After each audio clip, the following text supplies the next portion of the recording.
Okay, so for this assignment, we were asked to read Chapter 12 of our textbook, Does Practice Make Perfect, and pick one of the 6 principles that are provided to us.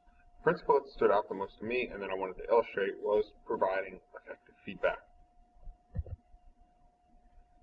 In the book, it outlines 3 things for providing effective feedback. Providing explanatory feedback, focusing the learner's attention to the task and not on the learner regarding the feedback, and providing step-by-step feedback when the steps are dependent on each other, when they're interdependent.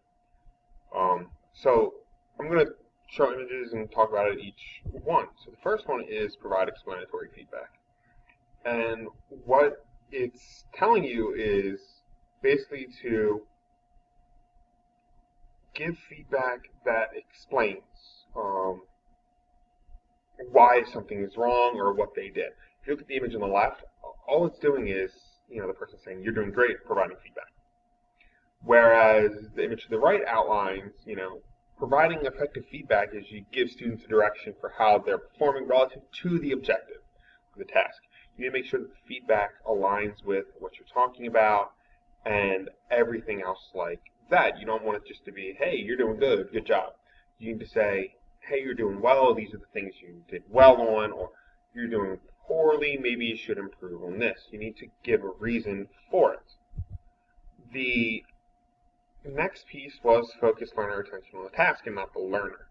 If you look at this image, and this is the way a lot of people feel, it says that it's showing that the person's getting feedback and the person's reacting negatively to it because they're taking the feedback to themselves. Saying that they are not effective and they are not doing well.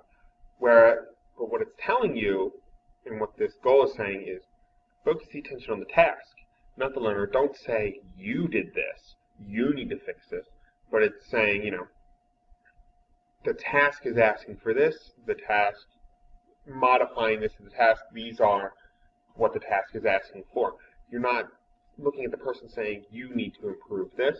You focus it on the task because the person is not going to feel like they are personally at fault or being attacked.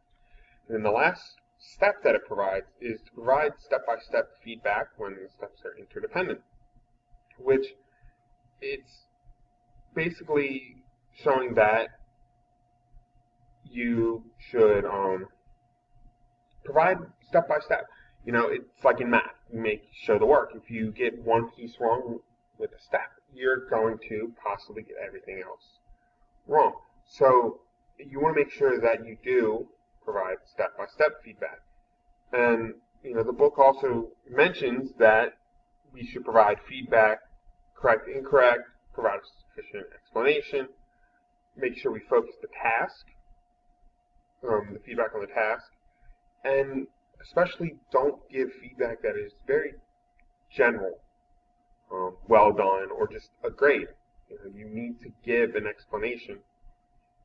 And making sure that we go step by step with this when things are dependent on each other can really help, because if they do something incorrectly in step 1, you want to make sure you fix that so that way steps 2, 3, 4, 5, 6 are also not incorrect.